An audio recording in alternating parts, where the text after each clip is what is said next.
Welcome to CSIS. My name is Jim Lewis. I work here.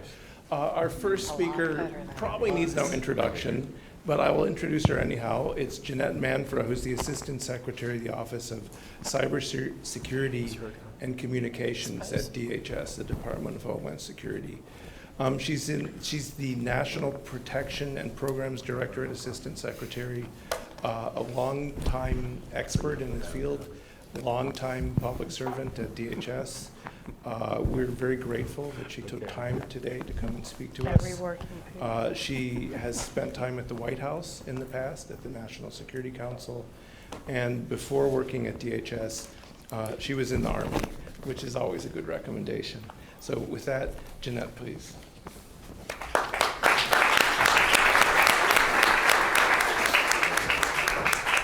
Thank you. The most stressful part is making sure I don't trip on the stairs, so I accomplished that.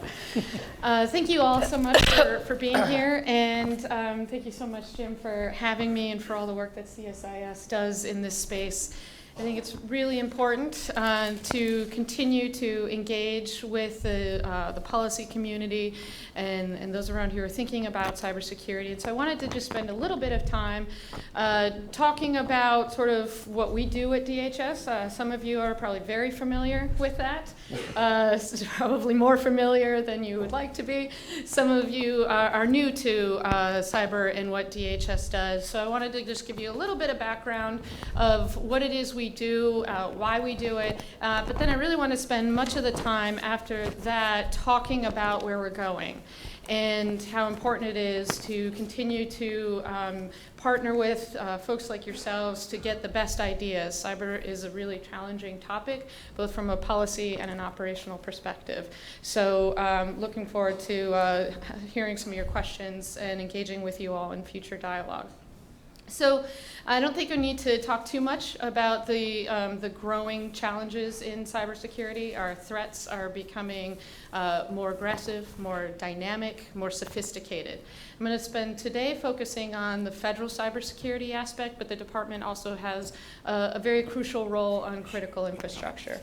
So for federal cybersecurity, our role stems largely from authorities, a statute that Congress passed a few years ago, and I won't get into all of the specifics. For you lawyers in the room, I'm happy to go into more detail or connect you with our lawyers. No. But generally, the framework that is set up, which was reaffirmed in President Trump's executive order, is that the Office of Management and Budget is responsible for policy setting for federal cybersecurity, and the Department of Homeland Security is responsible for implementing those policies and assisting government agencies. But importantly, the agency head is responsible and accountable for their cybersecurity.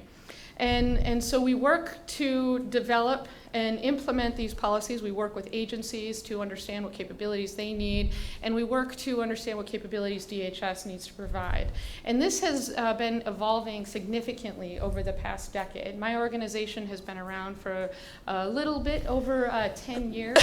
When we first started, there was just 100 or so people that were pulled from different parts of the department or different parts of the government. Cybersecurity was really not on a very significant radar of folks across the country or leadership, and it's and our authorities and our capabilities and the understanding of what could be done and the potential of what could be done has really evolved. And I believe that we're in a very exciting place right now. And we have a tremendous amount of opportunities. We have broad authorities now. We've spent years developing capabilities, sensors that we're deploying across the federal government, and getting a lot of the basics right across the federal government. The government struggles, just like every organization, with how best to allocate limited resources. And I think what has been very important over the years is taking cybersecurity out of just a strictly technical issue and turning it into more of a risk management issue, and helping executives, whether it's in the government or in the private sector, understand how cyber is a broader risk management issue and how it impacts your mission. And so we spend a lot of time translating technical risk into the broader risk for enterprise management. So the couple of the things that we're very focused on in the new administration, Representative Hurd is also going to be talking about this a little bit later, but modernization. A lot of our vulnerabilities and our challenges stem from the government's dependence on antiquated infrastructure. And we need to ensure that we are deploying our resources to modernize the infrastructure, and modernize the technology that we're using, and modernize the way that we procure technology, and what is the relationship that we need to be having? How can we keep pace with industry? The government in different pockets has been looking at more cloud and mobile and adopting those sorts of solutions, and that's good, but we need to enable that across the federal government. So right now, one of the reports from that executive order, the IT modernization report, is out for public comment. We've been receiving comments, and we think that this is going to be a really powerful driving force for the government in the steps that we can take. We're going to be looking at much more shared services, looking at governance differently. And so I think as we think about modernizing our infrastructure, to sort of that last point on the governance, we also have to be thinking about modernizing everything else that goes along with that. The government generally has a very decentralized way of managing IT.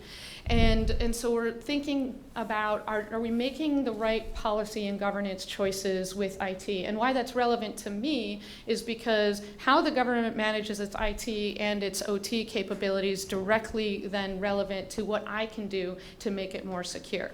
So the more we modernize our IT systems, we do reduce vulnerabilities, such as the dependence on some of this legacy infrastructure.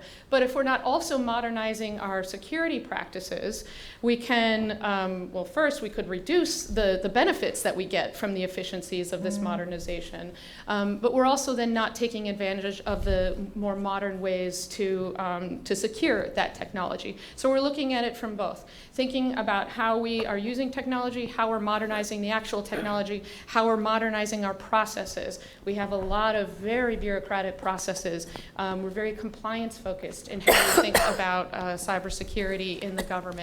And I don't think that's too different from how industry thinks about it. So where we're thinking of in terms of how the department then plays is, as agencies are sort of restricted in the resources, both from people and dollars in deploying cybersecurity capabilities, we're thinking differently about the role of the department in what we provide. So our sort of main programs were born out of a concept of a way to more cost efficiently and more scalable way provide services to the rest of the federal government. Some of you know of the Einstein program, which is part of a larger national cyber protection system that we run. And this was based off of a way to sort of be able to have insight into the perimeters of agency networks. And so early, say 8-9 years ago, the government underwent an effort to reduce our exposure to the public internet, so sort of reducing the connections. And then we deploy sensors at those connections. And these are, this is NetFlow, this is intrusion detection, intrusion prevention capabilities that we're able then to deploy in a way that is looking sort of across the entire kind of perimeter of the various different government agencies. And that's a very valuable tool. It's, any organization that is doing cybersecurity, you have to do NetFlow analysis, IDS, IPS, and get those signatures, get better at those signatures. But we want to lean forward, and we want to think differently too, as the industry and government is moving away from perimeter-based defense, thinking about how do we take advantage of these cloud deployments? How do we take advantage of mobile? And so as we sort of pilot and look at different sort of, whether it's non-signature based or other ways of securing via the cloud, we're also deploying another program which I think is going to be really game-changing for the department and for the government at large. The president's executive order is very focused on, every agency, you have to manage your own risk. But we also need to be aware of enterprise risk. And that's where the department comes in. And we've had a couple efforts underway now, a couple of years, understanding what are those really high-value targets, if you will, in the government. What are those critical systems and functions that we perform? We're doing a similar thing in industry. It's sort of what the NIST framework tells us to do, right? Identify those assets that are most significant. So thinking differently about, in terms of the government is performing certain services and functions that citizens depend upon, or our national security depends upon. What are those services and functions, and what are their dependencies on data or systems to perform those? And then what are we doing to heighten the level of security to those assets? And so that's a driving force for us thinking a little bit differently about the relationship between the department and the agencies. And one of the ways that we're doing this is with our continuous diagnostics and mitigation program, which started off as a continuous monitoring as a service, for those of you familiar with that type of capability.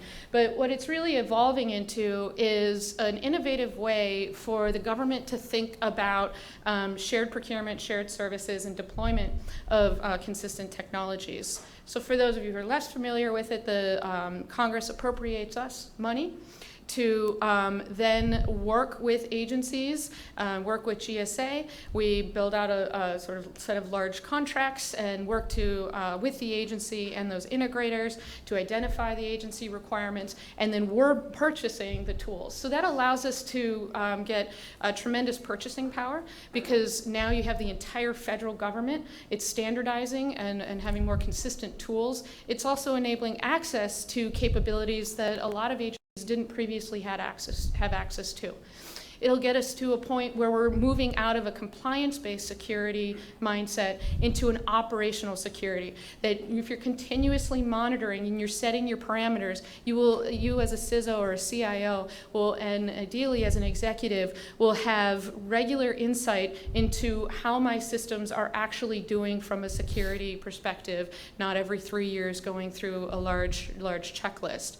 As you all know who do this, you've got to always be looking at your systems, and every 3 years definitely is not going to do it for us. The second part of this is the operational capability. So what we're doing is we're deploying sensors inside agency networks for the first time. And we started with on-premise, and we're now moving into cloud and mobile. And we're deploying sensors that are allowing, automated hardware asset management, software asset management, identity authentication, and those sorts of capabilities that, again, will provide that security readiness posture for the CISO. But importantly, what will also happen, and that we're standing up next month, is what we call the federal dashboard. And what this will be a game-changing capability for the government and for DHS in particular, because now all of that data is going to feed up to the agencies, but it's also then going to feed to my organization's operations center, the National Cybersecurity Communications Integration Center. And so what we will then be able to do is have insight down to the endpoint of what's really on people's networks, who's on people's network, what events are happening on the network. And then my operators and analysts are then going to have this sort of much better enterprise picture of what our risk posture is as the government. And we've never had this before. And it's going to take us some time to continue to build this, both our own capability and other agencies. But this will then allow us to get from the point a couple of years ago where we had Heartbleed come out and we're searching for CIO phone numbers, to now I can have advanced awareness of a vulnerability that a security researcher comes to us because we have a protected space to share that information. I can go into our dashboard and know instantly who's running that version of that system and focus the agencies on protecting that asset. And that is completely different than we've ever had before. So we're very excited about that. Related to that is the information sharing. It is absolutely critical, of course, and we've spoken for years about the need for information sharing, from the intelligence community to us, from law enforcement to us, and back to them, from the private sector, et cetera. And where we're at right now is sort of on the precipice of having sensing data coming in from all agencies, information from the intelligence community, information from the private sector now through automated means, and we are now going to be able to be in a place to have this access to data and to begin to build an advanced analytics capability that can then turn that around into usable, actionable information for executives. And that's what we're going to be driving towards over the next few years. It's a lot of work. It's a lot of capacity and capability to build, but this is, I think it's a very exciting time for the department, and we need to kind of continue to lean forward and lean into our authorities, continue to build the resources that we need, continue to recruit people to come to the department. It's really cool. We're in Ballston. It's a good location to live if any of you want to work for us. And continue to expand this not just within the federal government, but then of course expanding this out into the critical infrastructure. And so I think I'll close there because I'd like to have some time for questions, but that's sort of where we're at and kind of our vision for where we're going in the future on federal cyber.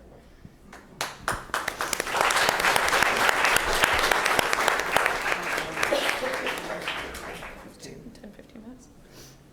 So I should call her Assistant Secretary. The Assistant Secretary has 10 or 15 minutes for questions. Do we have anyone? Please raise your hand and identify yourself, please. So go ahead, you in the back. We'll get a microphone to you. I have a question too. So. Hi, Tim Starks from Politico. I wanted to ask you about information sharing. I think everybody agrees there's been a lot of progress made there, but you still hear complaints from time to time about the usability of the information or the speed, or even in the case of the Grizzly Step, some confusion related to what was released. Can you talk about what you're doing to confront those challenges? I would be happy to. It's my favorite topic. So one of the things about information sharing, I think part of the challenge is the term has been used so much that it's lost a lot of its meaning, if you will. So information sharing, obviously not just the ends. We're doing it in order to have better capability to defend our networks. And the way, if you think about it from sort of a intelligence perspective, right? You want to be gathering intelligence based off of the requirements of the end user. And that's what we need to be doing for information sharing. Whether it's information or intelligence, we need to understand what the requirements of the user are. And the way that, and increasingly think differently about consumers of intelligence and information. And so we spend a lot of time, particularly with agencies and with critical infrastructure, say, let's talk about what it is you need to best defend your networks. And at a granular enough level that we can then turn that into the indicators and warnings that we should be working to produce and working with the intelligence community to ensure that they know this is what the financial sector, this is how it works, and this is how data flows in the banking system, and this is to sort of similar to what we've done on the government side, also in the private sector. These are the services and functions and the systems that support it that are really critical. So we need to be looking out for threats and targeting of those systems. And that allows us to better refine what it is we're looking for and refine what then we're going to turn around. We obviously we continue to get better, I think, at declassifying or lowering the classification of information. We're getting faster about putting out sort of automated indicators. Indicators, very useful, but we need to be doing more. And I also really believe that the sort of the comparative advantage that the government has is around context. And we have a thriving cybersecurity and threat intelligence industry. And as industry is getting more and more insight, starting to think about them too as producers and information. And so I kind of see this cycle, right, where you've got people who are producing information that are ideally aligned with the requirements of the network defenders and who are those consumers. And whether you're in the government or the private sector, you still have that role to play. So it's continuing to bring them in. I think we've worked past most of the legal challenges that we had. The last legislation and the Cybersecurity Act allowed for liability protections for sharing with the department, but that takes time for people to absorb. But we have a lot of people that are very interested. That program is growing significantly, but I don't want it to just stop with indicators. It's very important to have that automated indicator sharing ecosystem, but we need to kind of continue to focus on those kind of high value targets, who's targeting those, and how are we getting that information with the appropriate context to those network defenders, again, whether in the government or the private sector. So my question is, what's on your wish list? I mean, and don't just say people, but what is it you'd like to have or that you need to do the job a little better? Well, this is, people always laugh when I say this, but changing the name of our organization is actually really important to us, and we need Congress to act on that, and they are doing that. But the National Protection and Programs Directorate doesn't exactly roll off the tongue, and it doesn't exactly give you any sense of what it is we do. And so that's something that's really important. That's important for morale, for our own workforce. It's important for recruiting. It's important for people to understand what it is we do. And we're also building ourselves into an operational agency. And so sort of started off as a very headquarter policy-focused entity. And over the last decade, as I've kind of just talked about, we're much more of an operational entity. And so we're working closely with Congress and our leadership to sort of become the next agency within the Department of Homeland Security. That sounds kind of familiar. Mm-hmm. Still working on it. We voted for a cybersecurity agency, which I know isn't original, but I think everyone would agree a new name would be good. Yes. We had a question there. Yeah. Oh, and people. Oh. But you wouldn't let me say that. So I'm Stephen O from CSRA, and you mentioned both operationalizing and kind of consolidating data to get a better view about what the landscape is and what threat models are. How does cloud play into that in modernization? Because the effort right now is to try and deprecate some legacy technology and move towards something that's more scalable. Yes. I think we've seen a lot of success within the government for agencies who have been early adopters of cloud technologies. And we have to ensure that the challenge with cloud, so we have two challenges. One is one that we can deal with relatively easy, but sort of if you're adopting cloud, you're actually still required though to kind of go through the ticks, and so you're sort of reducing the benefit of having the cloud, but we're addressing that. But more importantly, the concern that I have is as we go to the cloud, which is very useful and cost effective, I need to ensure that there's a way for my organization to maintain visibility into that traffic. And what are those security standards that those cloud providers are adopting and abiding by? And so that's the sort of where we're thinking right now is how do we take advantage of this capability that's more cost effective and you're just much more useful from a IT perspective in the government, but also not lose the insight that we need to have for government traffic. Time for one more over there, and that'll be the last question. Hey, my name is Hector from American Organization States, and at the beginning of your lecture, you say that you have a lot of bureaucratic process. How do you manage this in order to execute the project or the new issues, or how do you inspire your people to absorb this information more quickly? Thank you. Yeah, so one of the messages that I tell all my folks is to question everything. If you are going through some process and you don't think this makes sense, think, is there a better way to do this? And because if we don't have, so that's sort of the first part of the answer, but if we don't have people who are actually in the sort of nuts and bolts of working these processes and these programs, and they're not sort of saying, hey, this kind of doesn't make sense. Maybe there's a better way to do that.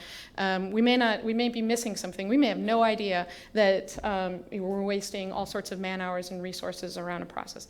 The second part of that is there's a whole lot of them that we know are antiquated processes, and so we're working as a part of the IT modernization effort. Like I said, it's a lot about legacy infrastructure, but it's a lot about processes. So our ATO, so sort of the authority to operate process for the government, it takes a long time, and there is a lot of stuff involved in that, and we want to modernize that and make that more operationally relevant. How the ticks are done. A lot of these things, processes that were put in place where we can have them more automated, we can have people doing what people should do and computers doing what computers should do, and an oversight capability to ensure that that's all working right. That's where we're really trying to focus, is sort of coming at it from both ends. But this is a large priority, particularly because the security processes, if they're so cumbersome, you're just disincentivizing anybody from actually following them. And some of our most security-aware folks will almost be the worst at following some of these security processes. And so I think then you've got something wrong there. Thank you. Please thank me in joining us. Please join me. Thanks, Jim.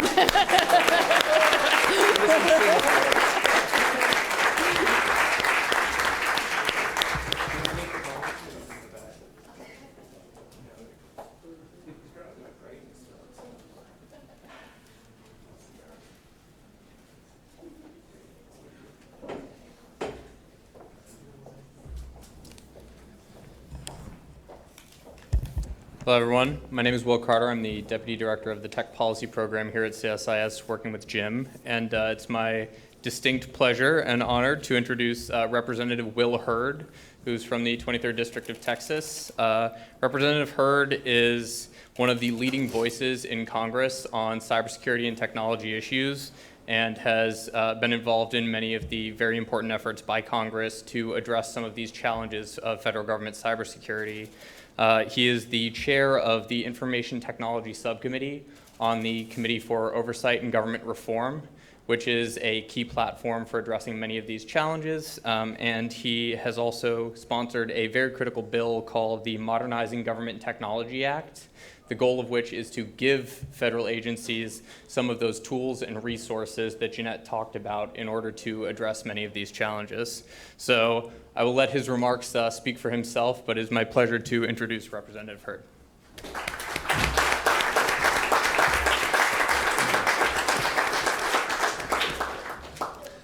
Thanks for having me, and happy Coffee Day to everybody. National Coffee Day, I think it is today. It's great to be here, and we're talking about a topic that is near and dear to my heart. And what I wanted to do is frame my remarks and go in my background just a little bit for those that don't know, and then talk about a couple of issues that I think are germane in the federal government when it comes to cybersecurity. So I'm from San Antonio, went to Texas A&M University. My degree is in computer science. So for some of y'all that are still students, if you need help with your Fortran 77 homework, let me know. I'm your guy. And then I had international studies as a minor, and I was exposed to the CIA my sophomore year at A&M, and went into the CIA when I graduated. So I was the guy in the back alleys at 4 o'clock in the morning collecting intelligence on threats to the homeland. Did 2 years at what I used to call our super secret CIA training facility called the Farm. Now it's on Google Maps. And I did 2 years in India, 2 years in Pakistan, 2 years in New York City, and then a year and a half in Afghanistan, where I managed all of our undercover operations. And in that process, being involved in intelligence, you always have to worry about counterintelligence. And so that goes for personal security, but your security of your digital information. So something that you learn intimately well there. And I was involved in some of the technical operations that we do.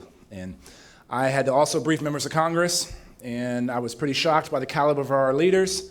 And my mama said, you're either part of the problem, part of the solution, so I ran for Congress. And I lost by 700 votes, which is not a lot of votes. But it gave me an opportunity to become a partner in a consulting firm. We helped our clients grow into markets they had never been in before. And many of our clients came to us and said, hey, we have cybersecurity issues, can you help?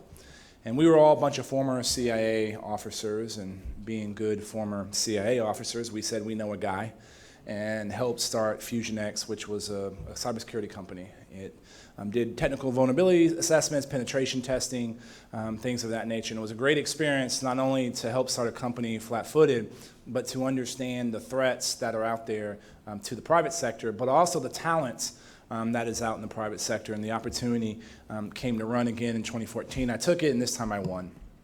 So I've been in Congress for 2.5 years, and a lot of people know me as the IT procurement guy. I've done 50 parades in my district. My district goes from San Antonio, El Paso, 29 counties, 2 time zones, 820 miles of the border. And not once in one of those 50 parades has anybody ever held up a sign that said IT procurement, you know. But when you tell folks that the federal government spends $90 billion a year on purchasing IT goods and services, and 75% of that is on legacy systems, people are immediately outraged. And when you look across the federal infrastructure and realize they're using, you know, they're not using some of the most basic things when it comes to good digital system hygiene, it's pretty outrageous. And so that's why one of the things we've been working on, and we're excited because it just passed the Senate, is this Modernizing Government Technology Act. Real simple. The federal CIO saves money by modernizing their infrastructure. The money they save can be put in a working capital fund, and they have access to it for 3 years. Most people are like, why aren't we doing that already? But this is something that is going to give our federal CIOs a new tool to do their job. Part of the problem we have in defending our digital infrastructure is that our CIOs don't have all the authorities that they need. We also have CIOs that don't report directly to the agency head or the deputy agency head. These are real problems because that shows that management in these organizations don't appreciate or are not having cybersecurity be a C-suite issue. So we have to take care of some of the most basic things but we should be talking about how are we going to stay and how are we going to win the war when it comes to quantum computing. Quantum computing is going to be here sooner than we expect. It is going to upend and change how we do encryption. It is going to change the nature of how we operate on the digital divide, in the digital space, excuse me. And Vladimir Putin recently said that whoever masters artificial intelligence is going to be running the show. The true hegemon is going to be based on quantum computing. And we have to make sure we're doubling down on basic research. We have to be making sure that we're understanding this technology because it's going to be here sooner than we expect. The other thing we have to do is make sure that we have the talent that we need in order to defend our digital infrastructure. One of the first hearings I held was, we have this thing called FITARA. FITARA is basically, it was a piece of legislation to empower federal CIOs, and we grade the agencies on about 7 of those principles. And we had the head of the Social Security Administration, the CIO for Social Security Administration, excuse me, in front of the committee, and they had just done, in partnership with DHS, a technical vulnerability assessment. And my first question was, how many critical vulnerabilities? I said, how many vulnerabilities did you identify in your recent test? The response was, I don't know. I said, okay. How many critical vulnerabilities did you identify? Critical vulnerability is something that when I was in the business, if we found a critical vulnerability, we would stop and say, hey, it's got to be fixed right now. The response was, I don't know. And so I kind of lose my cool, and I was like, well, what are you doing to defend our infrastructure? And the response was many different things. For those of y'all that are not technical, that is not a technical answer to a technical question. And so we have to make sure we have the right people in these positions. In the federal government, GAO says there's about 15,000 positions unfilled. That's a problem. And so one of the things that we're trying to do is now that we have the Modernizing Government Technology Act basically across the finish line, we're going to start working on this concept of a cyber national guard. It's real simple. If you're in school and you want to get a degree in something related to cybersecurity, we're going to try to find you some federal dollars to get a scholarship. But for however many years you got federal dollars, you have to work in the federal government that amount of time. So let's say it's 4 years. And you're to come work in the federal government, not at NSA or Department of Defense, but at the Department of Interior, at Social Security Administration, at DHS.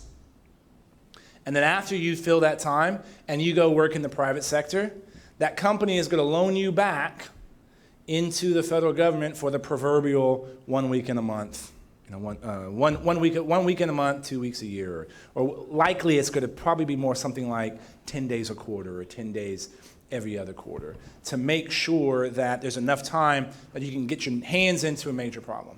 So what does this do? This allows cross-pollination of ideas between the private and the public sector.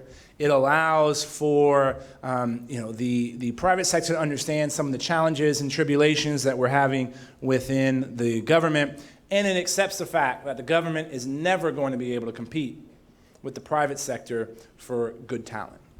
And so this is something, but guess what? Like with most things, it sounds real simple. The problem we have is, of those 15,000 positions in the federal government that are unfilled, we don't have common job descriptions for those.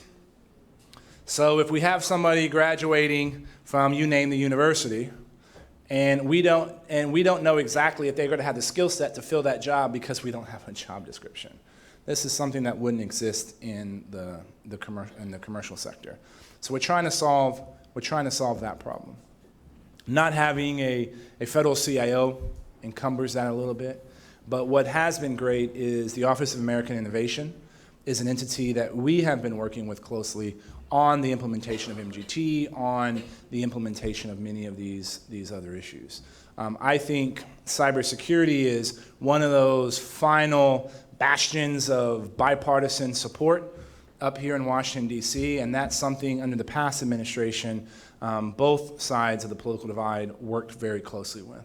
Tony Scott, the old federal CIO, and I probably talked almost weekly, and a lot of the work that has been done, we need to make sure we take advantage of and can continue on. Not having some of the permanent CIOs in positions across the agency has been difficult. It's 9 months.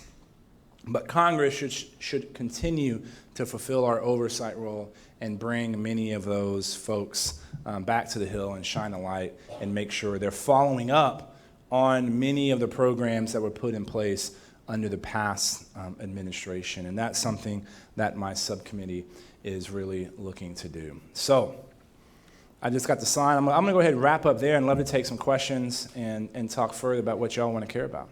Who's first? Yes, sir, in the back of the room. Thank you, sir. Great comments. Some media reports this week about Russia regularly spoofing GPS signals, and given how dependent our networks are on GPS timing for their functioning, what should we do to secure our federal and other networks? So the way you spoof a GPS sensor, it requires proximity, and with a very low level amount of energy, you can spoof it. And that's why our military has been developing systems that don't work on GPS. One of the other concerns that I have is space is a contested environment. It's contested just like land, air, and sea. And our capabilities and our advances in space are not that wide from our other competitors like Russia and China. This is going to further complicate the capabilities of spoofing some of the ground-based technology that we do have. That's why we have to continuously make sure that we're defending against counterintelligence threats to whatever technology that we may or may not have. So cyberspace is also a contested domain, just like air, land, sea, and space. And we have to. One of my problems there is we don't know what a digital act of war is. That's something I know CSIS, y'all have had many conversations. If the North Koreans launched a missile into Equifax headquarters, we all know how we would respond, right? But the theft of all their information, all of y'all's information, nobody in here opted in to a credit monitoring system.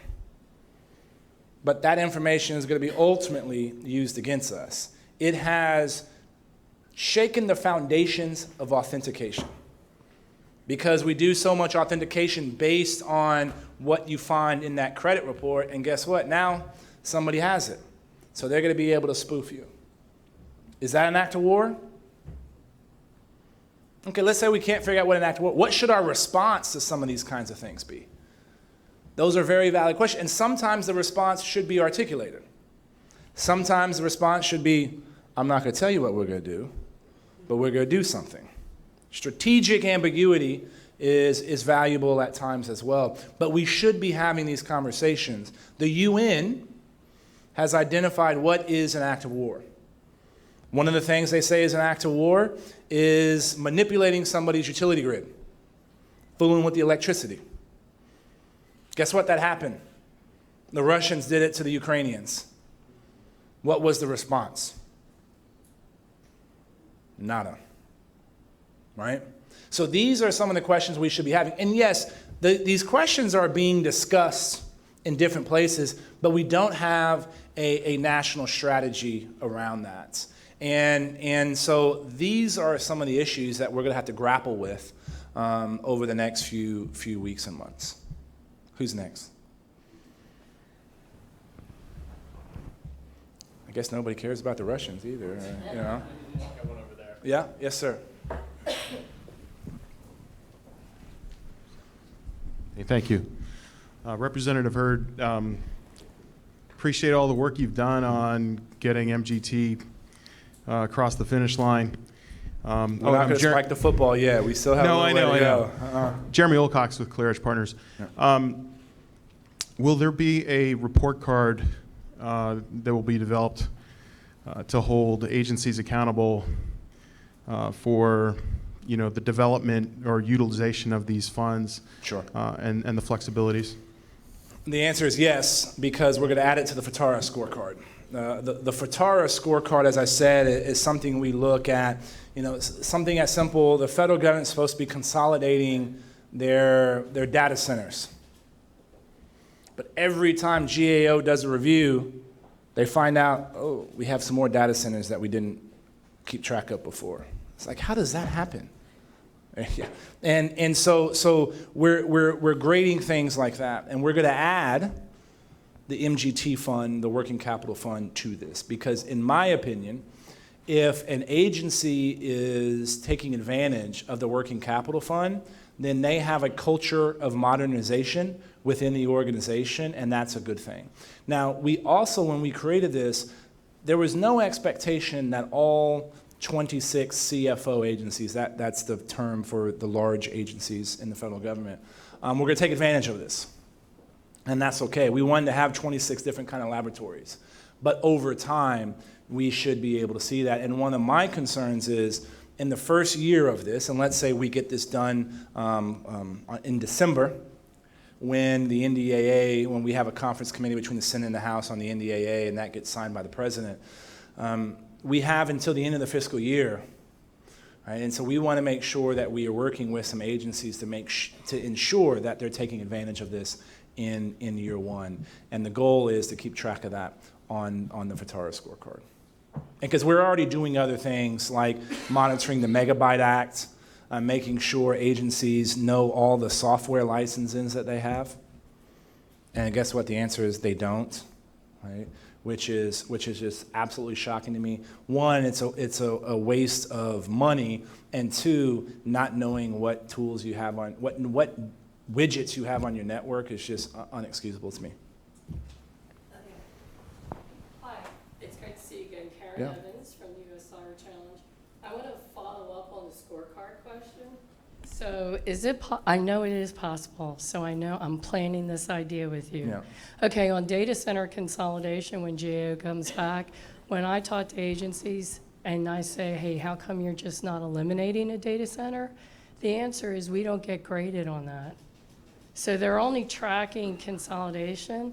So can you come up like with a blue color on the scorecard that gives them points for innovation for total elimination of data centers versus consolidation?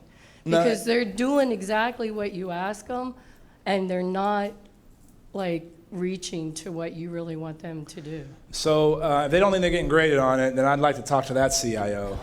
One of the concerns we've been hearing from them is that they thought they should be graded on the utilization of the space.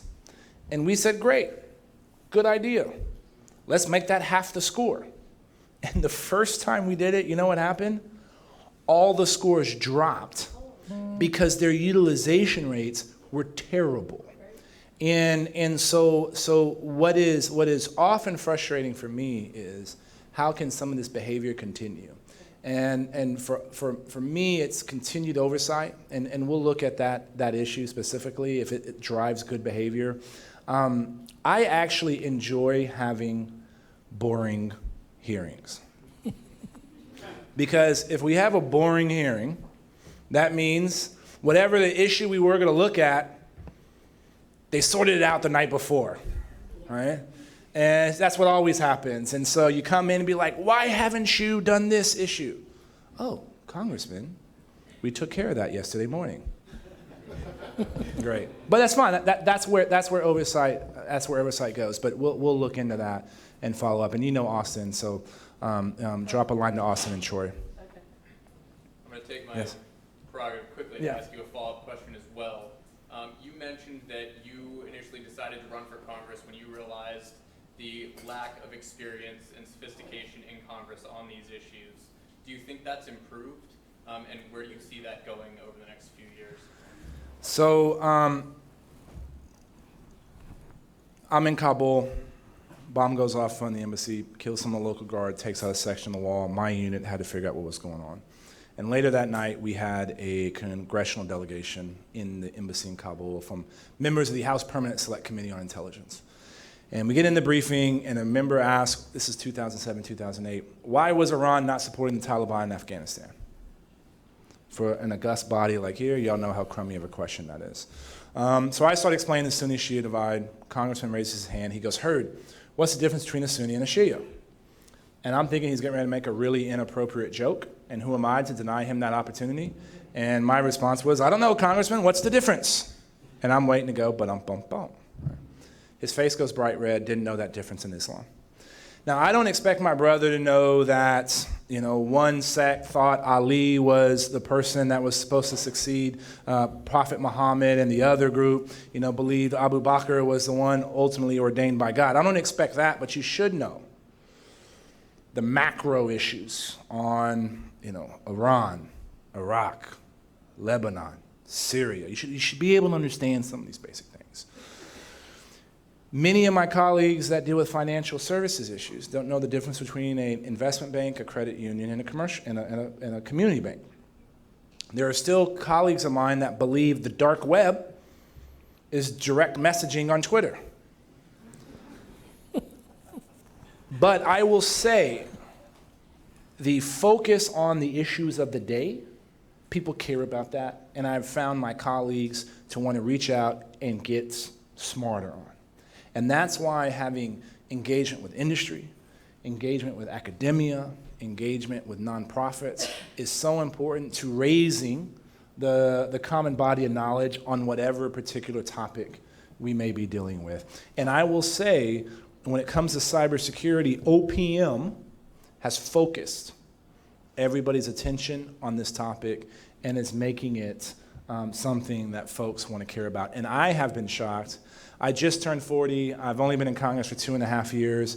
I have been shocked at how more senior members of the House and the Senate have actually reached out on many of these issues to leverage my background and experience. So I'm hopeful that we continue to try to get smart on these issues. And the difficulty is, how do you let's use a recent example, the federal elections law that was written, I don't know exactly what year it was written, social media didn't exist. So when you were talking about the rules and laws that govern political advertisements, things are written out very specifically, and if you don't foresee future technology, then those laws don't recover. So we have to start changing our perspective on how, can we regulate or legislate for outcomes versus specific tactics, and that takes it's hard. It's hard to do. Yes, sir. Hi, I'm Carter Brill. You mentioned the CIOs. In talking about once the MGT Act does cross the goal line, how important will it be to have those CIO positions filled, or how does the Office of American Innovation sort of leverage their experience there to help implementation? So Office of American Innovation, OMB, have been really good partners in working on making sure we implement this rule. And they're excited, they have ideas on how they already want to use it. And so whether you have a acting or a permanent CIO, to me, it ultimately doesn't matter, because we're going to continue to shine a light on this issue. And yes, there's probably some acting CIOs that want to say, oh, we're not going to do anything because somebody new is going to come in, they're going to have a different perspective. Well, after 9 months, guess what? We're going to still have you in front of the committee and say, why are you not following up on the plans that were given to you from the previous folks? And why are you not implementing some of the good policy that DHS is putting out? So that insight is going to continue. Yes, it'll be great to have some of these permanent CIOs, but we have to deal with realities on the ground. I know they're looking and trying to make it happen. In the back.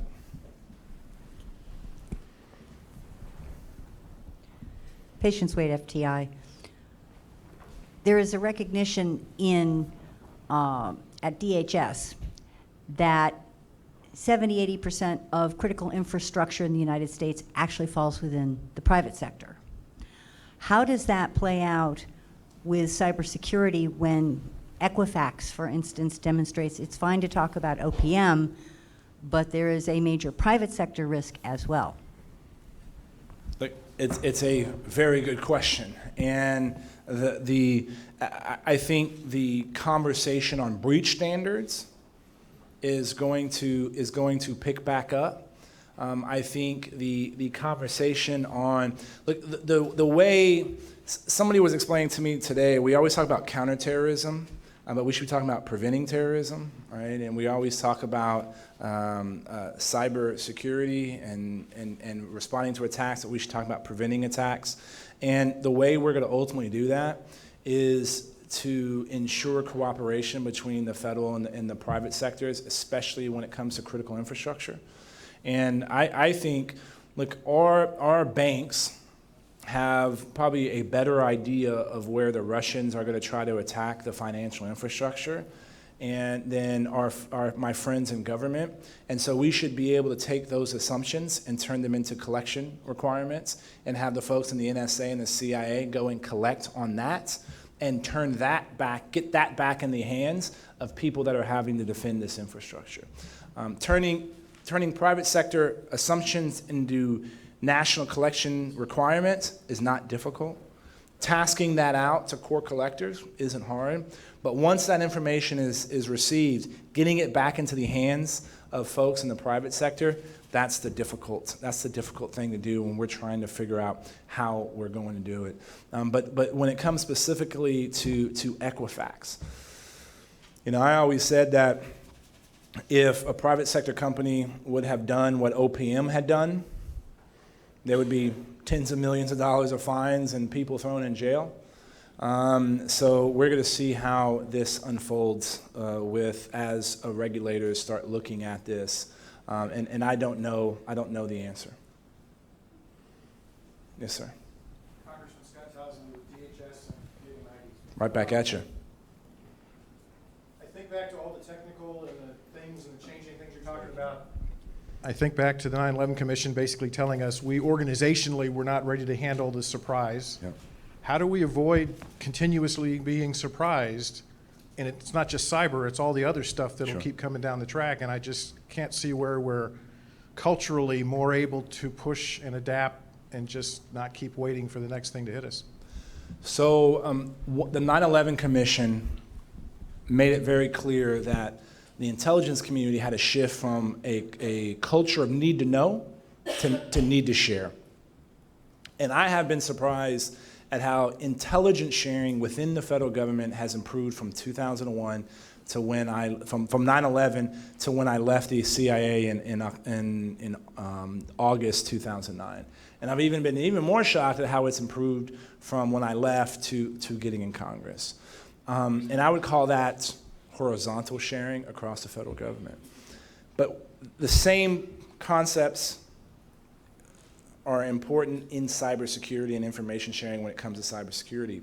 That's why I think it's so important that DHS, is the belly button of information sharing between the federal government and the private sector, because I think DHS is the only entity that really has the culture that can get to need to share. And the example I use, I think I used this morning, I've been out of the CIA since 2009. I've never said the true name of the farm, even though it's in every book and every movie, right? It's just, that's the culture that I've come from. So DHS is so important because I think they have the culture to do that. Many people want to criticize the, what was the report? I'm blanking on the name. When the Vermont, the utility in Vermont was hit, and there was a DHS report that came out, and Aurora. There were some technical, it could have been a little bit tighter from a technical perspective. But the fact that it was being shared as quickly as it was is a sign of where we see that culture trying to go. So we should be encouraging more of that. But look, the defenders always have to be right. The attackers only have to be right once. That's the reality. You also have, when it comes to cybersecurity, the ongoing tension, what I call the intelligence challenge. You have intelligence, and you can do an action based on that intelligence, but the action on that intelligence could make you lose the ongoing intelligence. Right? So that's the dilemma that you always have. That's why I think it's important that it's policymakers that make the decision on whether to action or not action. And I think if you use an example of NSA and Cyber Command being ultimately split eventually, NSA, intelligence organization, is always going to say we shouldn't do anything that could potentially impact our sources. Cyber Command's going to say no, we got to action. It should not be NSA or Cyber Command's decision to do that. It should ultimately be the National Security Council in the White House to make that decision. So you take it out of the hands of the operator to do that. And so this is a tension that has been around. What I would say, intelligence is the second oldest profession. Is that right? So it's been around since then. And it requires us to recognize the fact that we work together. Keith Alexander always says, former head of the NSA, he says, if the private sector thinks they can defend their infrastructure alone and the government can defend its infrastructure alone, it's the equivalent of the French believing the Maginot Line can protect them from the Germans. And that's why we're in this together, and we could work together, and then we start integrating our allies as well. So I think I got the high sign. Yep. So thank you all to CSIS for inviting me, and thank you all for being here today.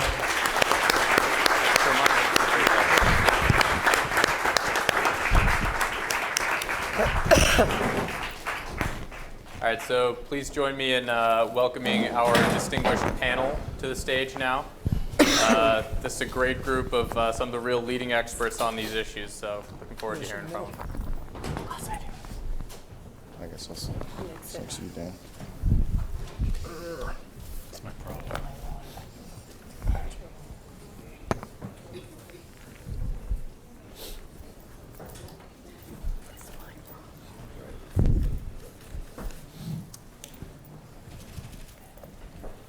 So we've all heard a lot of really interesting insights from both Assistant Secretary Manfra and Representative Hurd about some of the issues that we're talking about today, but we are very lucky to have 4 of the leading experts on these issues on the stage today. Representative Hurd mentioned the $90 billion that the federal government spends on IT, and the people that we have up here have spent that money, they've received that money, and they've thought about how it should be spent better. So we really have quite a wide range of perspectives, and they know these issues inside and out.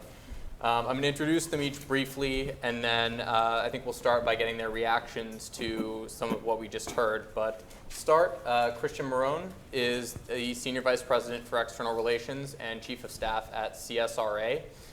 He is also one of the people with the rare distinction of having served in senior presidential positions in multiple administrations under both Republicans and Democrats. He's really a true expert on these issues and someone who is able to work across the political lines to get the job done. Dan Shinnok is the Executive Director of the Center for the Business of Government at IBM. Dan has been one of the leading thinkers on these issues for a long time. I won't say quite how long, and for Dan's sake, but he was previously, in a past life, a main leader at OMB, looking at how the federal government uses information and technology, and is really one of the leading experts on the issues of government policy for acquiring and utilizing these technologies. Dan was also, to put in a plug here, a member of our CSIS task force for the 45th president, which provided a very detailed report on how we can deal with a full range of cyber issues. And he actually served on that commission with Karen Evans. And the 44th president, too. That's true. And Dan was on our previous commission as well for the 44th president. So that gives you a little sense of dates here. But he and Karen is currently the director of the U.S. Cyber Challenge. And she is also a former senior official at OMB, where she was director for, was it information technology? I was the administrator for eGov and IT, which is now called the federal CIO job. Yes. So obviously one of the real leading people who has been at the very top of the government's policies on these issues and figuring out how to manage the millions of systems across the government, all of the legacy systems, and to deal with all of the challenges that have been presented as technology has evolved. Finally, we have Jim Williams, and we're very grateful to Jim for coming today. Jim has a great perspective on these issues after having served as the acting administrator of the General Services Administration. And for those of you who are steeped in federal acquisitions, I'm sure you are familiar with them. For the rest of you, GSA plays a really leading role in actually helping the government to acquire, deploy, and make use of these technologies. He's really familiar with the challenges that arise even when you have the will, you have the policy, you have the authorities to do some of these things. The challenges of working through that government process are really something that Jim has dealt with on the front lines. So we have a phenomenal panel today. I think they'll be extremely insightful on these issues, but I'm going to open it up first to reactions from each of you to what you heard from Representative Hurd and also from Assistant Secretary Manfra, and maybe we'll just go across, starting with Christian. Sure. Thank you for having us. I used to always be the youngest person in the room, but now seeing Jeanette, who used to work for me, feeling a little old. I'm proud of the work that she's doing at DHS. I'm proud of the work that DHS is doing. They've come a long way in a short period of time to really up their game. What struck me are a couple things. One, the IT modernization bill is foundational. It's kind of table stakes in my view. And I think it's great that it's getting close to the finish line. We're not there yet, but it'll really help. But I think Congressman Hurd really hit on two major issues that I think are really kind of seminal issues. First is we have to modernize our IT infrastructure. It's just critical, so we shouldn't be waiting just for an IT modernization bill to pass. So we're seeing that across the federal government in bits and pieces here and there, But really, that's where the vulnerabilities come from, is when you're trying to defend, cobalt systems like at OPM, it does become very challenging. And after a while, you're just spending bad money after bad money. That was the first thing. I think the second thing is really, from my perspective, being at DoD and then at DHS and being in senior positions at both, the CIOs are just critical. And every CIO is different, sits differently in their organizations, and that all really needs to be reckoned with. If we're expecting departments and agencies across the federal government really to modernize and take their infrastructure to the places where we expect it, they need to have a seat at the table with their secretaries, with their deputies, and I can tell you from firsthand experience that doesn't happen. It's too uneven across the federal space, but these are the people, when something happens, everyone wants to turn to and point the finger at. But when it comes to budget time, when you're developing your budget and all, they're often the folks that you don't really hear from, and you need to hear from. And so, big champion of really pushing those folks further up in the leadership stack, if you will, because they need to have the visibility of the seniors. They need to be sharing kind of the issues that they're experiencing and their vision in terms of where they're going to take the IT, especially since the cabinet secretaries and the department heads are going to be held accountable both by the White House and as you heard Congressman Hurd, they continue to be held accountable by Congress. And I'll just say the last thing is on cyber training. So the federal government's never going to compete with the private sector for the workforce. Some aspects of the government are not going to compete with others. It's going to be really difficult, and it continues to be difficult for places like DHS to compete for talent against, say, NSA. I think the Department of Defense is a real center of excellence in terms of the training that they are able to provide. So taking folks who are in other career civilian roles and be able to train them in cybersecurity. DoD has some really neat programs which they train folks. And so especially as we're talking about this Cyber National Guard, which I think is a great idea, the tools are there, and they need to be not just in the DoD realm, but we need to spread those across the federal space and make them available to everybody. So I said two, but those are the kind of three things that struck me just off the top. Thanks, Will. It's great to be here on this terrific panel. I look forward to our discussion. Interesting remarks up from DHS and from Congressman Hurd. Some common themes I heard in addition to modernization were information sharing in an operational sense. It's good to share. It's better to be able to act after the information is shared to stop the threat or plug the vulnerability. And then also to act with agility. I think one of the questions is how do you get the government to kind of act quickly? It's a big government. There are many players. And so two of the thoughts that I had were, how do you actually implement these objectives around modernization and sharing at an operational scale and agility? And two thoughts just given sort of the reality of the fact that we're always going to have multiple centers of gravity in government, in DHS and in the White House and the intelligence community and the agencies, CIOs, program leaders, is to think about governance as one of the first principles, sort of governance for technology, governance for cyber, making sure that people know clearly and quickly how their roles and responsibilities fit together so that when an incident occurs or an exercise happens, people know sort of what part of the field they go to immediately. It's one of the things our commission report talked about last year, and it's critically important as I've watched over the years. Successes occur, it's often when governance is done well, and when governments had challenges, it's often because people kind of don't know how to work with one another. So that's sort of within the government. And then, of course, there was the discussion around reliance on the private sector and the infrastructure there. And there, I think it's more a question of incentives and aligning incentives from government to industry, both in terms of the strategies, like the national strategies that were put out in both this administration and the previous administration, as well as the modernization plan, as well as the execution of those strategies in things like procurement documents. Because as all those of us that have worked in the private sector understand, we're going to basically do what the procurement documents require us to do. And if those documents don't really align to the strategy, then there's a disconnect between the delivery of technology in a secure manner and the goals that are set by the government. So drawing that line, creating those incentives for government program leaders to work through the acquisition system and for the private sector to deliver capabilities that meet those objectives is critically important. And again, when government's working well, that connection gets made very well. Our procurement system, as many of us know, as Jim knows better than just about anybody I've ever met, it takes a lot to get to that, what sounds like a fairly simple, straightforward objective, but it's really something that can't be forgotten. Okay. Karen? Well, Will gave us this assignment, so of course I'm an overachiever, and here are all my notes. And what I've done is I've X'd out, so I won't be redundant, the things that my esteemed colleagues have said. And I apologize, don't worry, I am not contagious. And so yeah, because my voice is horrible.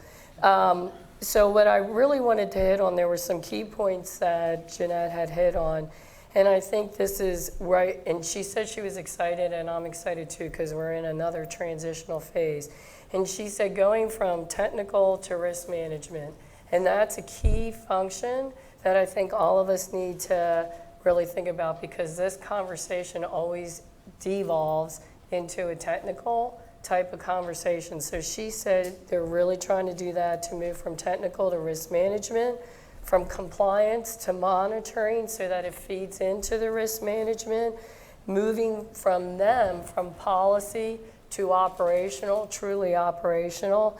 And then the last piece that she talked about, which of course obviously I'm all 100% for based on our papers, is shared services and how you actually make shared services operational for both the federal government as well as private sector. As far as Congressman Hurd, of course, my number one thing would be talent, and talent on multiple places, and the net guard and what he's talked about there. But the one concept I think we don't want to lose is always looking ahead. So I was glad that he talked about quantum computing and AI, because that's what we really need to look at, because we're still putting models together under the old way. And the way that I mean that is, in Washington, D.C., we look from the inside out. And on a lot of these now, we're going to have to look from the outside in. And that's a lot of what he was talking about. If you talk about endpoints or whatever, it's outside in, and then how do you protect that? And that's a change in the dynamic. The other piece that he talked about, which really got me excited, was Congress itself trying to change and legislate for outcomes versus tactics.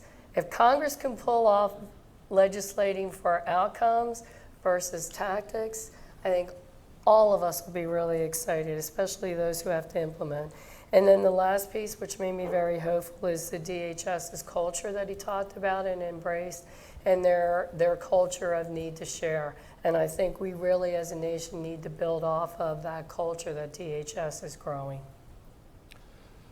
Well, good afternoon, and thank you to CSIS for having this important forum. Listening to Congressman Hurd talking about intelligence being the second oldest profession. Over 3 decades ago, when I was offered a job in procurement, I didn't know what it meant, so I looked it up in the dictionary, and it meant to obtain prostitutes. So I think that means procurement is the oldest profession. And if you have any problem in government, any bureaucracy, whether it's cyber or anything else, it's always safe to blame procurement, and procurement gets blamed for a lot of this. I guess one of the things that I heard from Congressman Hurd that I thought was most important is we need a national strategy. And I look at this as having a system, and a system is always composed of people, policy, process, technologies. And when you look at this in the context of right now we're dealing with hurricanes, and think about the DHS mission of detect and protect, response, and recover. In a way, those 4 things apply to cyber: detect, prevent, response, and recover. And then if you're going to build a system under each one of those, and a system around that, that is comprised of people, of process, of policy, composed of research, information sharing, and how do you act under all of those different things, and how do you bring that together in a national strategy in a tightly coupled system. Whereas Dan said, going from a policy all the way into operational execution, which includes acquisition, I don't think we're there yet. And if you thought, when I think about things in government, what would you have built this system to look like if you were building it on the first day of the Republic? You know, and I think we need that vision for what we want this ability to deal with cybersecurity, what it looks like, comprised of those different elements, and then start to bring it together. Thinking about Assistant Secretary Manfra, I was surprised at some of the things she did not talk about. I thought it was great. She talked about enterprise risk management. She didn't talk about information sharing with our allies, and I think we have a very international audience. This is something that is not a United States only problem. It's a problem around the world. Really didn't mention the partnership with Department of Defense. And I know they're talking about within DHS changing the Undersecretary for NPPD to be the Undersecretary for Cybersecurity and Infrastructure Protection, or something with cyber in it. And I think that is very important, as she said. But I would ask you, who is the head of cybersecurity for the US government today? Who's the architect of that system? I honestly don't know. And I think somewhere, I've always believed problems are solved by leaders and people. And I think we need a cybersecurity czar again that brings together the abilities of DoD, DHS, the private sector, working with our allies to build those systems to be able to detect, protect, response, and recover. And we need to look at the acquisition system. If you look at the National Defense Authorization Act, there's a lot of talk about the great work being done in parts of DoD around cybersecurity because they have all these great authorities to do things differently. Every agency needs those authorities. So I think we need to train the cyber acquisition workforce. We need to link them into this tightly coupled system so that they have the authority to act very, very quickly. So I think we're all moving in the right direction, the enterprise risk management, but I think we're lacking a national strategy and tightly coupling all these things together. Thank you, guys. So I want to backtrack just a little bit, and starting with Dan and Karen, you guys both served on our commission, as I mentioned, for the 45th president. And for those of you who aren't familiar with it, this was a group of really the leading experts across a range of cybersecurity issues, Dan and Karen being among them. And they provided recommendations before the election for whoever was president, what needed to be done, not from a political perspective, but from a operational perspective, from a providing true security outcomes perspective. And Dan and Karen were both involved in the section of that report that dealt with the federal government's cybersecurity, with modernizing federal government IT. So I wonder if the two of you can tell us a little bit about the recommendations that you guys put forward in that report, and then both based on what Undersecretary Manfra and Mr. Hurd said today, and also on the President's EO and on your own conversations with folks in government and around town, what is the current status of those efforts? What is the new administration doing, and where is there room to do more, and what's going really well? You want to go first? You were the chair. Okay. All right. So here's my book. This is the report. If you don't have the chance, if you have the chance to read it. This is the skinny version? And that's the skinny version. This is the full version. It's available on the CSIS website. And the reason why I want to go over it quickly is because the skinny version, if you like the skinny version, it has all the recommendations in it and categorized, okay? But if you actually start reading through it, there's over like 120 different recommendations associated with the report. And we took the approach that it had to be actionable. So we didn't want pie in the sky, this is the kind of stuff. It was like, no matter who gets elected, what are they going to have to do in order to be able to hit the ground running and address the issues facing the nation? And that was the lens of how we put together the report. And so we also had East Coast, so I chaired East Coast, and Senator Whitehouse and Chairman McCall were also our co-chairs. And we had West Coast, because now the way, when you look at this, what the West Coast and Silicon Valley, and we can say Austin, Texas, and all the innovators and everybody who's inventing technology, their issues in this domain are different than policy people within Washington, D.C. So if you read Dan, the version that Dan has, you'll probably want to go and read this version, because what we did was release all the working papers, because one of the challenges was trying to reconcile what the West Coast was talking about, what they needed, versus what the East Coast was talking about, what they needed. So there was more of a private sector view for the West Coast types of recommendations versus the East Coast. So I want to give that part of it first. The other thing is that we did have the opportunity as a task force to brief both transition teams about the recommendations that were in here, so that they both had working knowledge of where the group was. So in short, based on the specific topics that we were talking about today, there are very specific recommendations that deal around shared services, procurement, and workforce issues, DHS itself, organizations with DHS. So actually our recommendation is for it to become an agency unto itself, an operational agency within DHS. There was a lot of legislation that Chairman McCall was sponsoring at the time, and so we did a deep dive and analysis of what it would take to do that, and some of the recommendations and some of the functions that should stay there versus some that should move out. So that it's very specific about that. Around shared services, which is a lot of what we've talked about today, the paper really focuses more on you should do shared services not for cost efficiencies, not for effectiveness of the federal government, but that shared services really need to be done from an aspect of national security. Because the agencies are collecting information, so how do you put protection around that, and then how do you maximize then that protection so that it has the greatest depth into all the federal agencies. And so it's changing that dynamic, and if you do the architecture around that type of approach, then the cost actually then would drop down. You know, you would get greater efficiencies, but it's looking at it through the lens of national security, not because it's cost effective, you know, and efficient. So that was the biggest change that we said about shared services. And then as far as workforce, and then I'll leave some for Dan. We talked about this concept not only of the net guard, which Congressman Hurd has embraced, but we've also talked about the need for cyber acumen, because the big thing that you're hearing throughout the conversations that we're having, it doesn't matter whether it's here or any other forum that you go, is that there's a culture change that needs to happen, both within private sector and within the agencies. And so it's manifesting itself in discussions that Christian had about where does the CIO sit, and they need a seat at the table.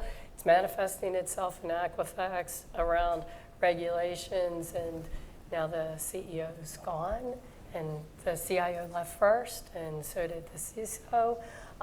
But it's like kind of going around the edges versus really saying that no matter what level of job you're in, there's a certain amount of cyber acumen that you need to have. There's a certain amount of awareness.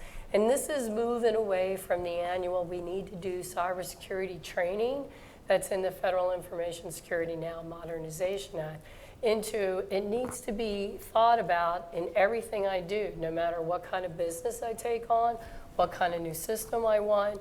I need to think about that, or if I'm a secretary, asking for a number one priority, they had a little bit more of cyber acumen, they would realize, oh, it takes information technology, oh, there's a legal aspect, there's this. And so they have the business acumen. So now what we need to do is kind of mature the whole concept of cyber acumen, because going forward, there isn't anything that you're going to do from now on that isn't going to involve some type of IT. So people need to realize what's the risk associated with using it. Very comprehensive. Oh, good. Absolutely. Not that I have it memorized. I'll just to pick up a few things. So part of the reason for acumen is it makes the job of cyber experts easier if there's a level of cyber acumen that reduces the attack footprint. If we have fewer vulnerabilities, because most of us who are not the cyber world, my children, my parents, are actually practicing cyber more effectively at home and at work, it allows the cyber experts to spend their time focusing on advanced threats. Because right now they're focusing a lot on things that are caused by more basic problems. And so there's a relationship between, and we talked about, between basic hygiene and the ability to devote scarce cyber resources to those advanced threats that you heard Assistant Secretary Marfa talk about, Congressman Hurd talk about, in terms of focusing analytics on sort of where's that threat, how do we detect and respond to things that are moving through the net at lightning speed. So these things are interrelated. Another thing that the report talked about along this line, and Karen was a champion for this idea, is to establish a common baseline across the government. Those of you that have memorized the Computer Security Act, everybody who's memorized it, raise your hand. Okay. It's basically, ever since 1987, the law has been premised on this risk-based standard. And the risk-based standard is decided on by a program official who sits in an agency. The NIST guidance that implements that standard basically enables the agency to make that decision regardless of how high or low to set that level. And given the interdependence of the agencies in an internet world that's enabled through identification and authentication, you heard Congressman Hurd talk about that, where information can travel across civilian networks overseas, et cetera. We need creating a baseline, a common baseline that takes into account what are the 10 or 15 things that if you do these right, you can reduce risk by maybe 60 or 70%. And basically requiring that in the configurations and the practices that agencies do. So the report talked about this as another element of it. And then I'll just close. One of the topics that we haven't really talked about today is the topic of data protection and privacy. And I was one of the leads on that section. I also chair a DHS advisory committee that talks about the intersection of security and privacy. Currently, work with NPPD and the privacy office there.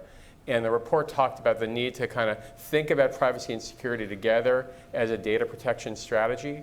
You heard Congressman Hurd, I think, talk about data breach response legislation and reconciling that. The report actually made a recommendation in those areas. So trying to think about how do we establish this baseline, how do we protect individuals, and then how do we then, by doing so, enable cyber professionals and cyber experts to really focus on the threats that they need to do, given the limited resources and bandwidth that they have.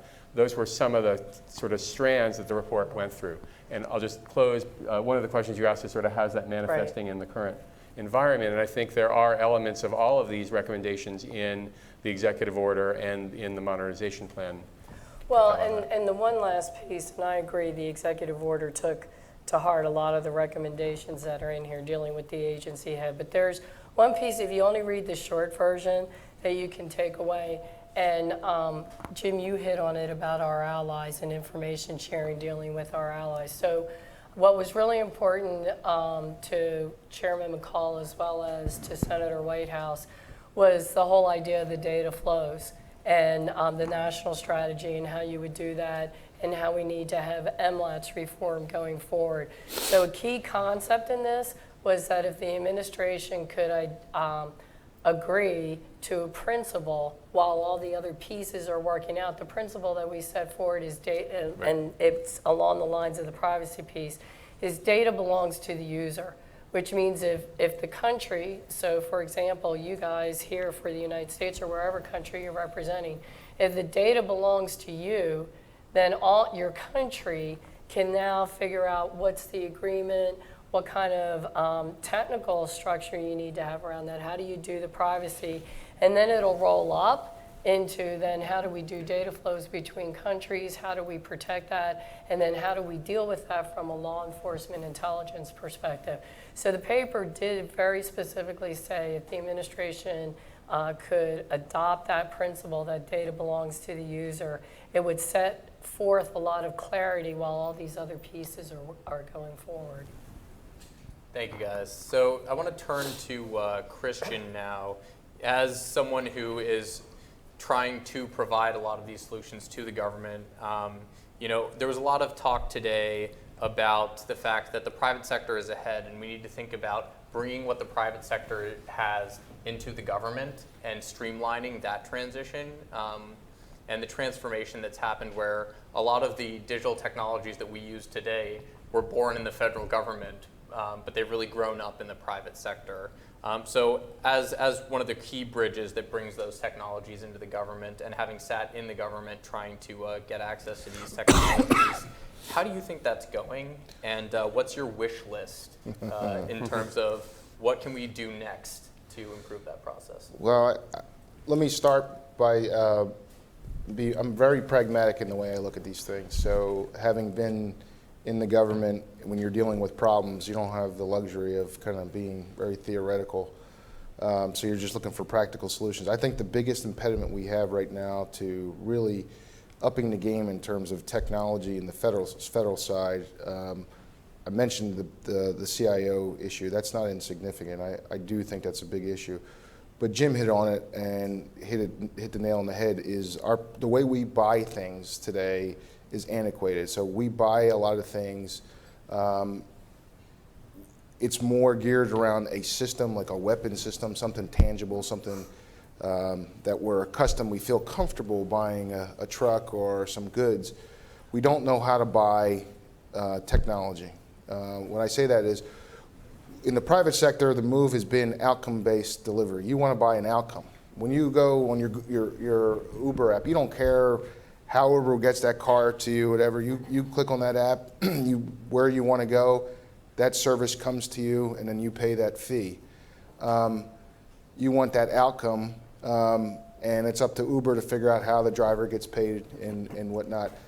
That's where the private sector has moved towards, and that's where we're seeing the federal government really struggle, is really how do you buy those outcomes?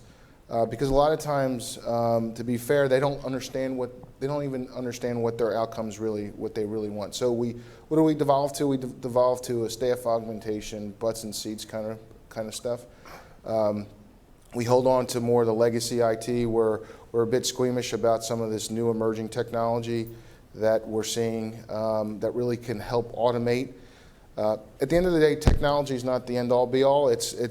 Technology is there to enhance the ability of decision makers to make decisions more quickly, more efficiently. But we're handicapping ourselves because we don't understand how we can buy those types of things in a more rapid fashion.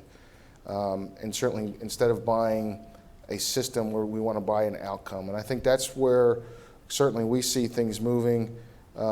That's the future, and we need to train our acquisition workforce to kind of get there, because otherwise we're going to just be continuing to do the same thing over and over. And I think it's no secret that no matter if we have an IT modernization fund, or even if we raise the level of the CIOs, we're still going to struggle with how we actually physically procure it, because the CIO at the end of the day is not the one that buys at his contract shop. His acquisition folks are the ones that are doing that nitty-gritty type of work. And so I think we have a lot of work there still to be done across the federal space. So that to me is really kind of the difference between what we see on the commercial side and what we see in the government side. So Jim, maybe you want to take a stab at answering Christian's question, how do we buy those outcomes? And if you were sitting at GSA today, what do you think that are the next steps that can be taken to do that? Well, first, I think Christian is right on. The speed of change of the threats and speed of change of the solutions, we're not keeping up with either, with the acquisition system. And what do you need then to keep up with that speed? I think he's right. You need a better trained workforce.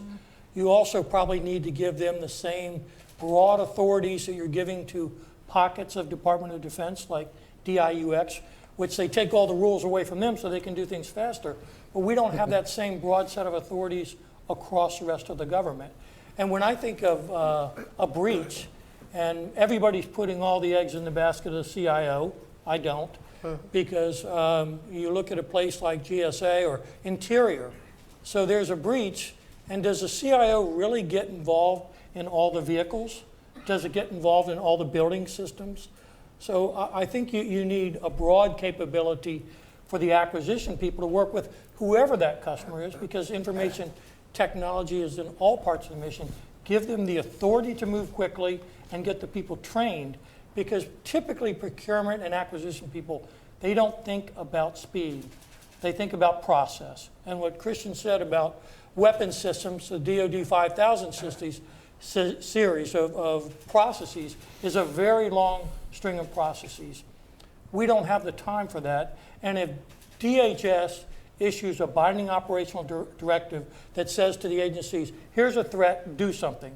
And sometimes that threat has to be accomplished by doing something through contracting. We need people who are light on their feet, know how to take advantage of the authorities, work well with the contractors. And I think what we want from the contractor community is we want innovation. And I don't believe innovation only comes from Silicon Valley. It comes from large companies, small companies, all over, from academia. We want innovation, but we also want compliance. So we want to pull the best from, and where we see the solution, we want to implement that solution quickly. And I think everything Christian said is what we need. We need a better trained workforce, light on their feet, with the right authorities, and know how to work together where there's some kind of knowledge sharing system so they figure out, as DHS puts out a binding operational directive, did it work? Well, did one agency do it better? And you really need the, what they call the hot wash. You look at, did we do this well? How do we do it better? Did somebody in the states do it well? And how do they pass that on to the federal agencies? One of the things, that just on that note, just to give you an example, so when we lived through the OPM breach and being there having a seat at the table, watching this unfold, we quickly realized that every contract vehicle we had, that we were going to procure anything where our folks, our personal information was going to be transferred in some form or another or be exposed. Every one of those contracts needed to have a cybersecurity clause in there, because when we looked at the USIS contract, USIS was the contractor, there was nothing about the standards that they had to maintain for their system. And when we actually went in their system, it was kind of nightmarish in terms of what it actually looked like, and it's kind of underscores why it happened. So we quickly moved at the department to put, at least in our contracts, every one of our contracts moving forward, we wanted to have a clause in there about cybersecurity. There were certain standards every single contractor had to have around cybersecurity. It took us over a year to get that into contracts. Now, OPM at the time, and I still think, is kind of one of the biggest seminal events in our country in terms of cybersecurity breaches. I don't know how many people in here got the notice. I got it 3 times. My wife did, that my information was taken. It probably was taken from Home Depot or somewhere else anyway. But the fact of the matter is, this was such a big event, and we could not get our procurement acquisition folks to turn that quick enough. And it took over a year. And that's just one example of the frustration that I had sitting in the front office of the Department of Homeland Security trying to make some of these changes quickly. It underscores the challenges that we have, I think, in the contract acquisition procurement realm. One other thing I'd add, some of you may remember that there was also a commission last year that was chartered from the White House. And they were asking these kinds of questions, operational questions. Karen and I actually testified together at one of their hearings. And one of the subjects was, to Kristen and Jim's point, how do you really get innovation in cyber? And one of the discussions we talked about was use the acquisition system. Right now, acquisition for technology is like one big life cycle blob. And it sort of starts at the beginning and goes through a long process, and then you get to a result sometime later. As opposed to kind of creating an innovation seedbed where you can test out new ideas and then select prototypes and then pretty seamlessly scale them up. You have to start a whole new procurement process right now if you want to scale them up in a different vehicle, or it's hard to actually test multiple approaches from multiple vendors in the same vehicle. So we talked about different ways of thinking about thinking of the procurement as a series of steps in a commercial model where you would, let's say, get some ideas, test out pilots, test out prototypes. Some of the work that GSA has been piloting around agile procurement gets to this. And sort of thinking about this in a cyber realm and bringing in cyber innovation is something that we thought was important as well. Well, and I'd like to add on kudos to Jen during his tenure, and also to his point about training. Because to your point, what you just highlighted is the fact that the OPM procurement people are not following the FAR, okay? Because during my tenure, all of this stuff was released as part of the FAR. GSA did it as standard contract clauses that had to go in, that actually reference all the way back to the NIST checklist that actually have all of this stuff in there, because contractors under FSMA are required to follow the same rules and policies and standards that the agency itself is. So you just highlighted with a true life example of, okay, the procurement people at OPM did not follow the rules, so they need more training, and therefore, because they didn't follow the rules, you saw the whole cascading effect associated with that. So it's really understanding how all these pieces work. All the foundational pieces are there now. It's bringing it together, like you said, and then making sure that people know what they're supposed to be doing, because it's now critical. It's coming to you 24 hours a day, 7 days a week. And so we've had the luxury in the past, although it didn't seem like it then, to build this foundational work that you didn't have to always change the FAR, that NIST just has to change a checklist, okay? But somebody's got to stay on it, and then somebody has to make sure that contracting is putting that in there, and then that the CIO is educated enough, has the skill sets, has the staff, that then is enforcing the terms and conditions of the contract. And so, you know, that also has to all be taken into consideration going forward. And this is why we need Karen back in government. Just so fun. Yeah. Well, fingers crossed on that. So I want to just round out here. There have been a lot of, I think, pretty disappointing things said today. You know, the federal government will never compete for talent. Certain agencies in the government won't be able to compete among the talent pool we can get. We don't know how to buy IT. Is there any silver lining to all of this? Is there any positive thing that you would say? And having all four been involved in many of the efforts over the last years to fix these problems, do you think that we are moving in a positive direction, and are you optimistic about where we're going? I'm optimistic. I'm a Philadelphian, so I'm naturally more pessimistic than most folks. So I'm very optimistic about where things are going. I think having someone finally in Congress who understands and can spell IT is always great. Congressman Hurd's been a breath of fresh air in terms of his tenacity pushing these things. I think a lot of great work has been done in the previous administration and is being carried through in this administration. The American Innovation Council, I think, ultimately want to see all these things put into practice.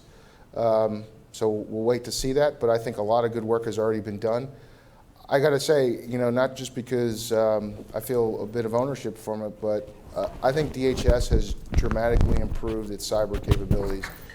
When I started, when cyber really became, are you okay? Sorry.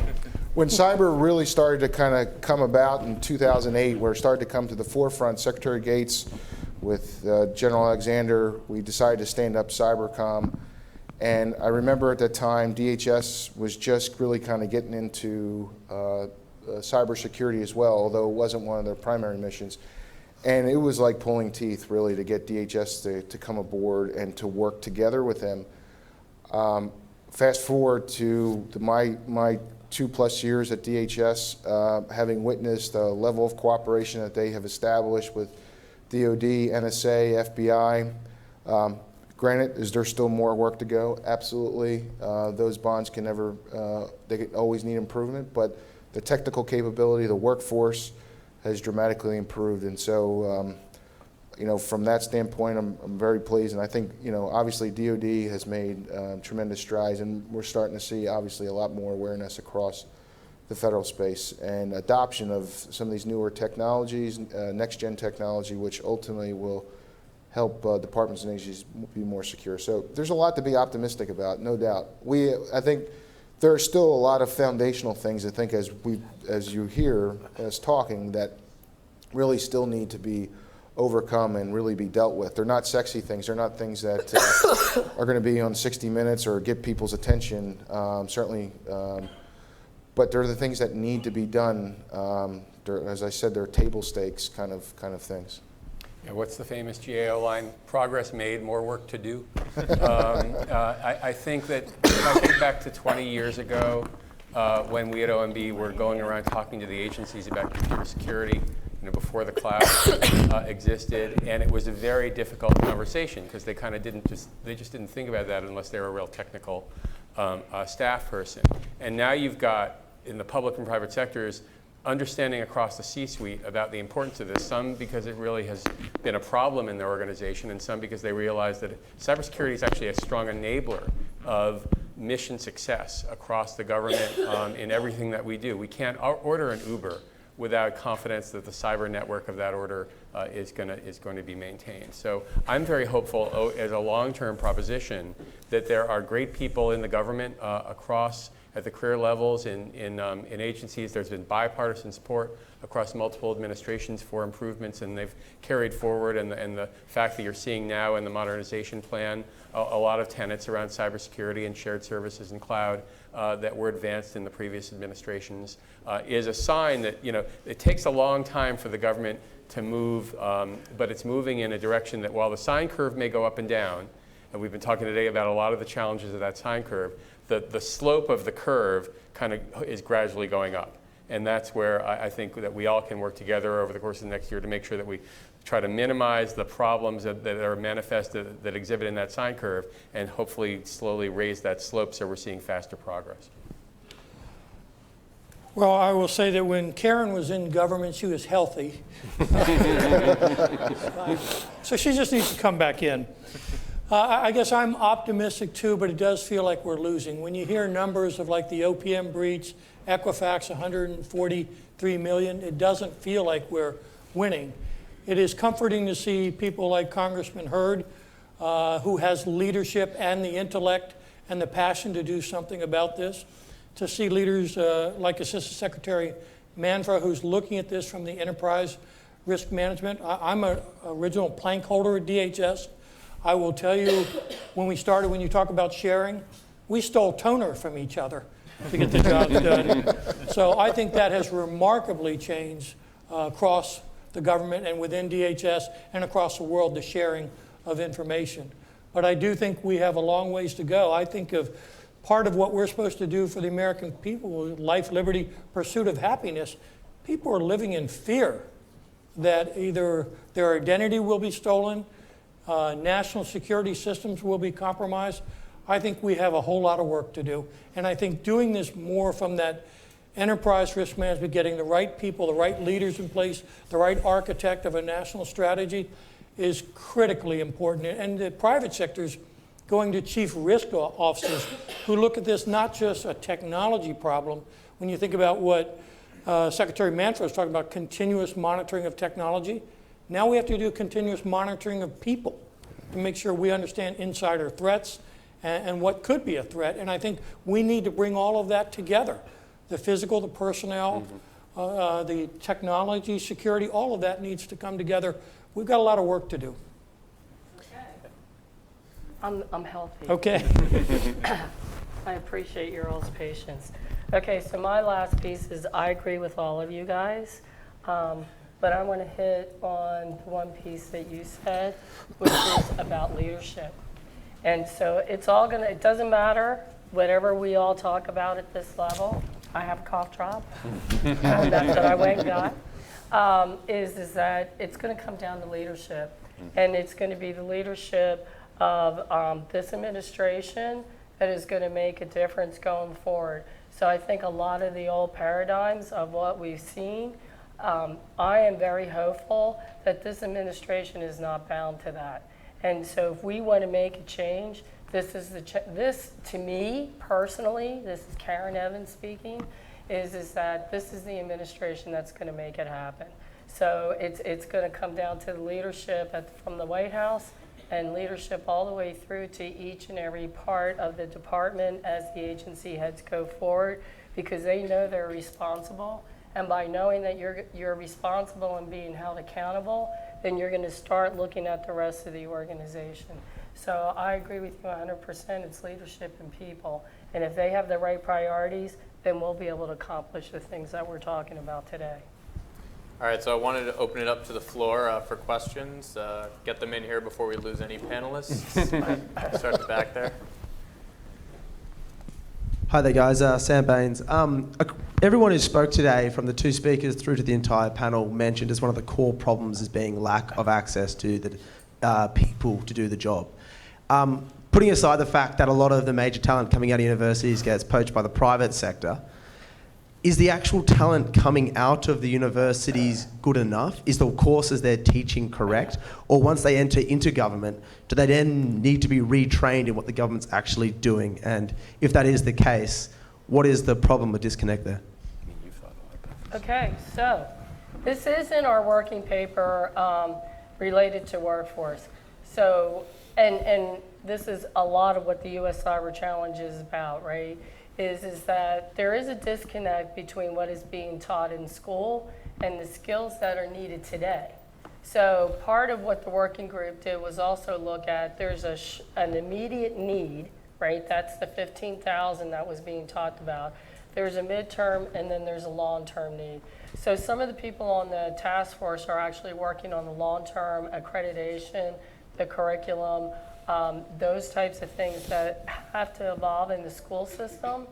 And then there are specific things where there are several initiatives underway right now where people can demonstrate through competitions and other means that they have the capability, so that you can then take the capability. So some of the tools that Christian was talking about that DoD has is, for example, DoD builds a cyber range. They have a cyber range live.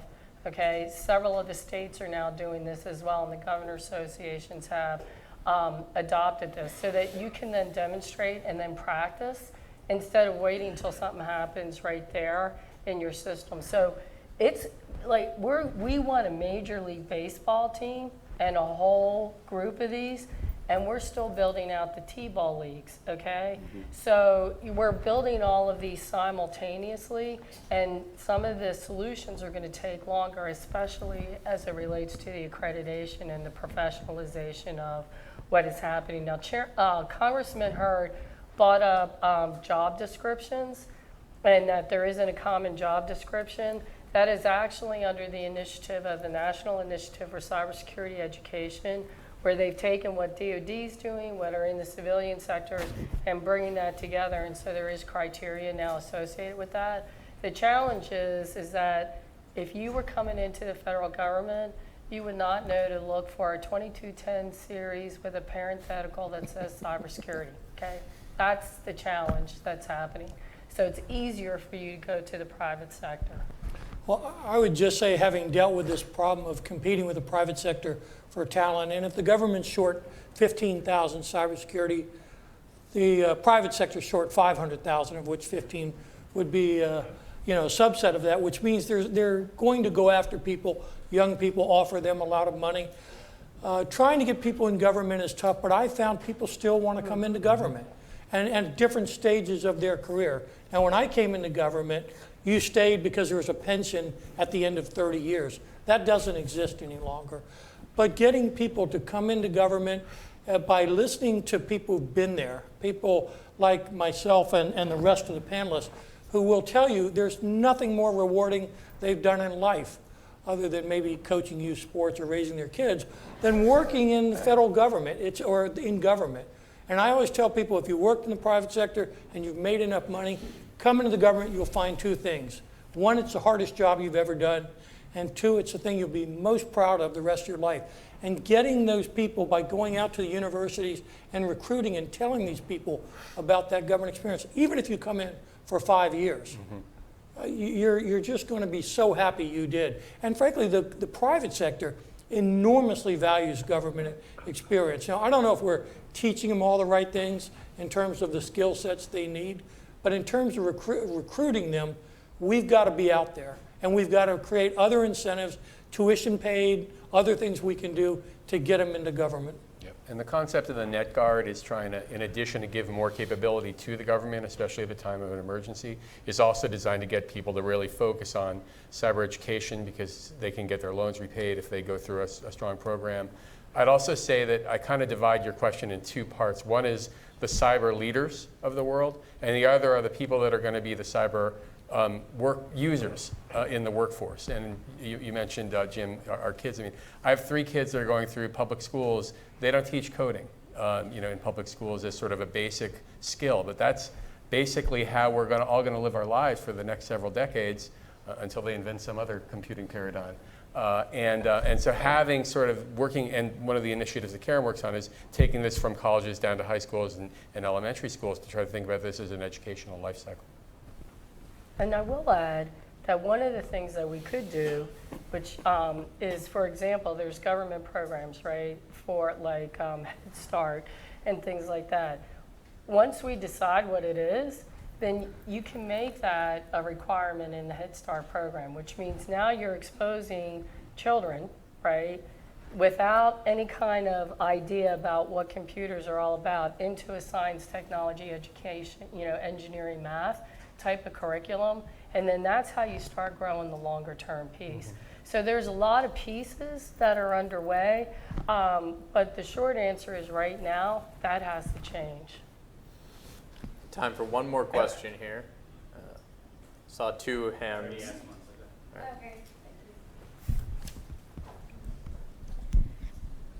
So my question would be like, how far is like America from the idea of connected cities that, for example, Cisco has proposed, and are these policies enough to cover that aspirational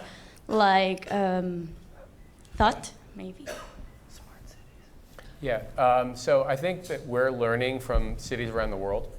There are examples of that, especially in programs and particular service delivery. I don't think we've come to sort of the I'll use 22nd century, right? If we all say 21st century, I'll go to the 22nd. The cognitive city, the idea that you've got this sort of city where you as an individual can look across city services and have perfect and secure interactions in an agile way. But that's the aspiration we're moving toward. We're seeing models of this around the world. Obviously, we know that in Denmark this is working. In Singapore this is something they're looking at. In Australia. So we're learning, I think, from what's happening, and there's progress at the local level. So I think, again, this is one where we're trying to get that slope of the progress to increase, hopefully to increase so it's more exponential and less incremental. I would just say, as you're building smart cities, we used to say don't make security a bolt-on later on. Yeah. It's got to be built in. And as everything becomes more and more connected, you're more dependent upon technology. I don't know if anybody here has ever read the book 1 Second After.